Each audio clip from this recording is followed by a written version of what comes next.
c'est ça, c'est pas juste le Saint. C'est le Saint-Esprit comment? Survenance où?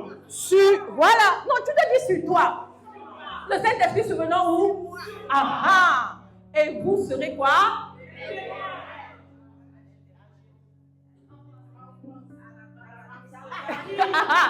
Mais témoins à Jérusalem, dans toute la Judée, dans la Samarie et jusqu'au...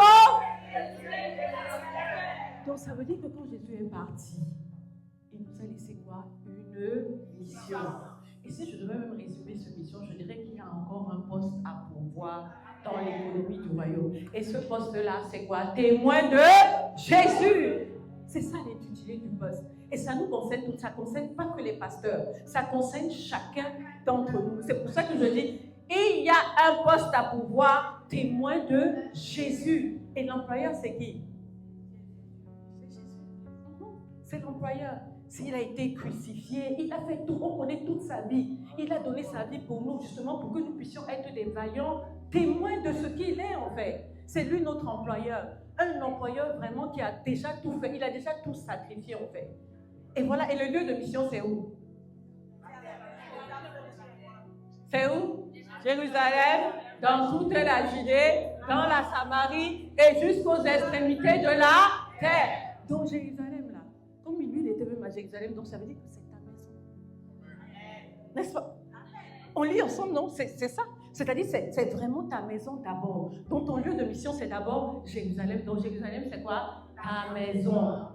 Ensuite, il dit dans toute la Judée, donc Jérusalem qui faisait partie de Judée, dans toute la Judée, donc c'est quoi? C'est ton cercle professionnel, tes amis, voilà, vraiment en dehors de ta maison, vraiment ton cercle en fait, tu vois, non? Le bureau, les gens avec qui que tu côtoies, etc. C'est ça aussi ton lieu de mission. Ah, et après quoi? Dans la Samarie. Donc là, c'est en dehors. Des fois, même la Samarie, ça peut être un lieu hostile. Mais tu dois quand même aller là-bas. C'est pour ça qu'elle a dit qu'il va te donner la puissance. Parce qu'il sait que ce n'est pas facile. Il faut beaucoup de courage, en fait, pour pouvoir le faire. Donc la Samarie, c'est tout ce qui est en dehors. Les lieux même où il y a les combats même. Il dit, tu vas aller là-bas. Ah, et après, jusqu'aux extrémités de la terre. Et là, c'est quoi? Voilà, c'est nations. Les nations, en fait, c'est ça, toutes les nations, les régions et tout. Donc, c'est partout, en fait, pour que l'évangile continue à courir et aller partout, en fait. Et ça passe par la responsabilité de chacun d'entre nous. Et la job description, c'est quoi?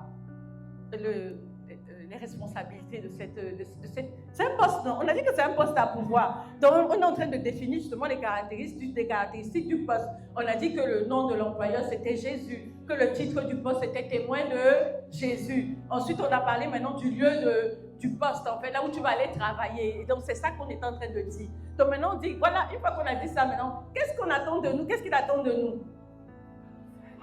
Voilà, être témoin. Témoin, ce n'est pas juste faire de la théorie, c'est de dire que j'ai vu Dieu faire ça dans ma vie.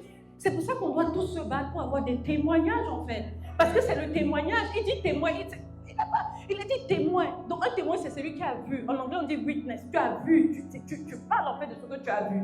C'est ça, je pas juste de la théorie, mais aussi parce que tu as fait ceci pour moi. Je pense qu'il faut aussi le faire pour toi. C'est ça, en fait.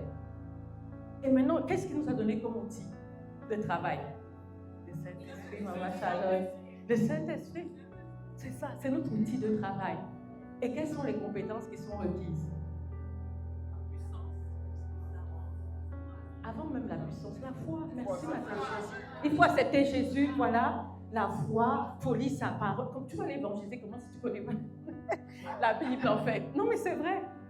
Donc tu es obligé quand même de connaître des versets, d'apprendre. Et puis on est en chantier en fait, comme le révérend dit souvent. On est en chantier, on apprend, on grandit. Mais le niveau de connaissance que tu as est suffisant déjà pour emmener quelqu'un. Tu n'as pas besoin d'être pasteur, tu n'as pas besoin de maîtriser toute la Bible pour ouvrir ta bouche. Dieu demande juste d'ouvrir ta bouche. Amen. C'est ça. Et donc on a parlé de la foi, de connaître sa Bible.